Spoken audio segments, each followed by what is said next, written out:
Ouais, faut pas juste, il n'y a pas de but. Action. Oh là là. Let's go alors. Ouais, salut Didi B. C'est comment? On est là, on est là. Paris te va bien? Ouais, au calamar. Ça va, tu kiffes? Ouais, je kiffe. J'aime beaucoup travailler donc. Ok. La première question que j'ai envie de te poser, c'est que sur les 2-3 dernières années, on t'a vu vraiment en mode conquérant. Conquête du monde, Yes. conquête de la France, conquête de tout. Et je voulais savoir un peu quel mindset tu avais à ce moment-là. Parce que moi, je te vois au K54 en 2023. Ouais. Je te vois à Yardland en 2024. Ouais. Tu as fait un Olympia aussi. Ouais. Donc, qu'est-ce qui se passe dans ta tête à ce moment-là? Bon, je pense que c'est l'esprit du travail, hein, parce que c'est comme je dis là, chez moi, franchement, j'ai fait un bon parcours avec mon groupe et c'est comme si on est en mode leader là-bas, tu vois. Mais quand je viens en Europe, c'est plus c'est presque en mode développement que je viens en Europe. Je me mets dans ma tête que je suis pas forcément un big star de chez moi, mais je reste toujours focus sur le travail, donc je continue de bosser comme si j'étais en début de carrière, quoi. Et c'est important parce que il y a encore des choses à prouver, il y a plein de choses à faire, donc c'est ce que je fais. Ok. Deuxième question. Ta versatilité est l'une de tes plus grandes forces. Merci.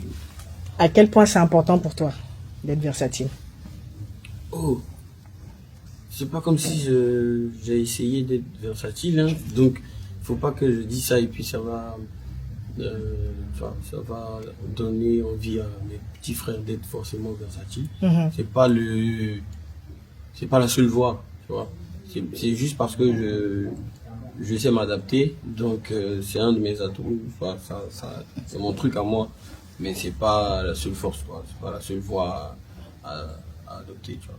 S'il y avait une autre voie, ce serait potentiellement laquelle? Écoute, c'est simple, c'est comme au foot, si tu es bon, numéro 9 reste numéro 9, tu vois. Mais il y a le numéro 10 aussi souvent. Tu vois, il y a Zidane, il y a Ronaldo, tu vois. Donc c'est chacun sa chose. Il y a des défenseurs qui sont bons, tu peux exceller. Tu vois, il y a Cannavaro qui a eu le ballon d'or malgré qu'il était défenseur. Donc, bon, tout le monde peut y arriver, tu vois. Donc chacun développe sa vibe, sa sauce. Ok. Qu'est-ce que le Didi B de 2025 voudra dire au Didi B de 2030? Ah. C'est une question. Bon, en tout cas, le Didi B de 2030. Ouais, j'espère que gros, tu vois beaucoup d'argent, millionnaire en euros. Hein. On espère pour toi, sinon c'est pas la peine de te présenter. Donc c'est ça en fait, beaucoup de succès. J'espère que 2030, beaucoup de succès. Vas-y, tu connais, Grammy, tourner par-ci, par-là, c'est tout ce qu'on espère. Et dernière question, pour toi, c'est quoi la créativité et c'est quoi être un créatif africain aujourd'hui? Aujourd'hui, être un créatif africain, ça te demande à montrer sa propre identité, surtout de l'Afrique, montrer toutes les valeurs de l'Afrique aussi. Être créatif aussi, c'est pas forcément être africain, mais être créatif, c'est de montrer son art, ce qui est dans sa tête, arriver à matérialiser ce qui est dans sa tête et pas suivre la masse. Voilà, c'est ça même la base. Ok, merci beaucoup Didi B. Merci à toi aussi. Allez